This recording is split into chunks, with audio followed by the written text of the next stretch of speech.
கண்களுக்கு பிரியமானது, கண்களுக்கு பிரியமாக தோணும். உங்கள் கண்கள் எல்லாம் உங்கள் கண்ட்ரோல் இருக்கணும், உங்கள் மனம் உங்கள் கண்ட்ரோல் இருக்கணும், உங்கள் வாய் உங்கள் கண்ட்ரோல் இருக்கணும். எதுவுமே நமக்கு கண்ட்ரோல் இல்லை. அப்போ தான் ஃபைனான்ஸ் உங்களுக்கு கண்ட்ரோல் இருக்கும். பொருளாதாரம் எப்படி கையில் தங்கும்னு கேட்டால் இது இப்படி தான் தங்கும்.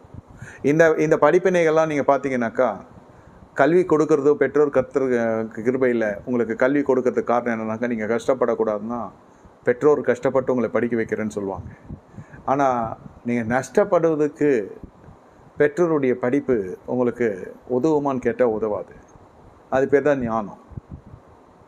அது பேர் தான் ஞானம். படிக்காதவன் பணக்காரனாக இருக்கிறான் காரணம் என்னென்னா, அவனுக்கு உழைப்பு மட்டும் இல்லை, அவனுக்கு ஞானம் இருக்குது. படித்தவனுக்கு கல்வி இருக்கிறது, ஞானம் குறைவாக இருக்கிறது. நடைமுறை ஞானம். பலவீனங்கள் எல்லார் வாழ்க்கையிலும் வரும், சிற்றின்பங்கள் எல்லார் வாழ்க்கையிலும் வரும். ரட்சிக்கப்பட்டவர்கள் அதிலிருந்து விடுவிக்கப்படுகிறார்கள். ஆனால் மனம் உங்களுடைய கட்டுப்பாட்டுக்குள் இல்லாத பொழுது குடிக்கவில்லை, வேசித்தனம் பண்ணவில்லை.